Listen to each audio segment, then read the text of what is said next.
Better known for its illicit trade in drugs than people, Scotland has set its sights on slavemasters and is stepping up efforts to stamp out the crime as it uncovers more victims.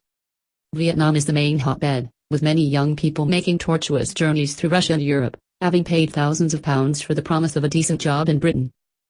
But the reality is bleak.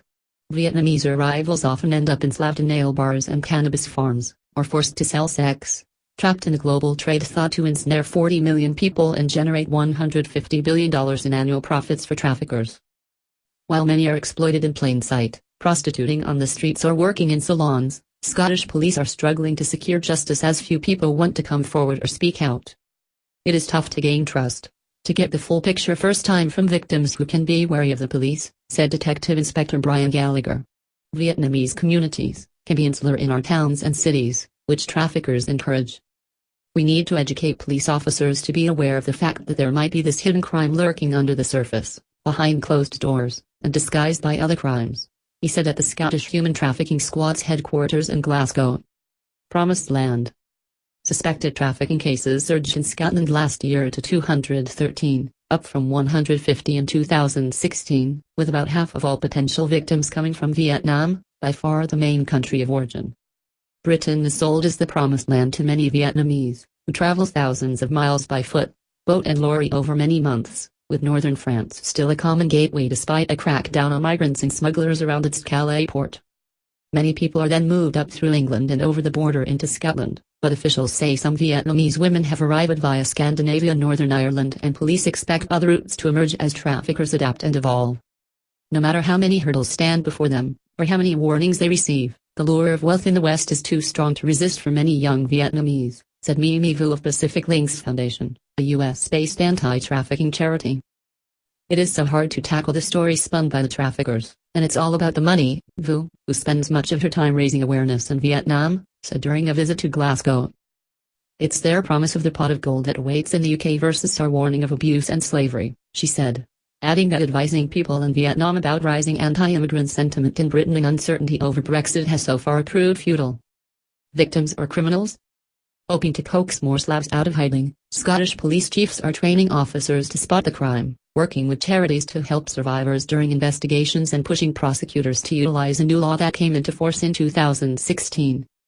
Similar to Britain's landmark 2015 legislation, Scotland's law threatens traffickers with life imprisonment, restricts the movement of suspected slavemasters and ensures support for those who are rescued, from housing and health care to legal aid.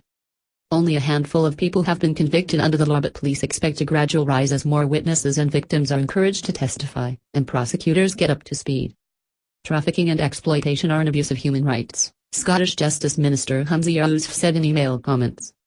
Our approach places a strong emphasis on victims' needs, he said, adding that the government had invested more than £3 million, $3.9 million, in support services through 2021. Yet fears of arrest and deportation, or retribution against relatives back home by traffickers, mean many Vietnamese slavs in Scotland are likely to remain in the shadows, charities say.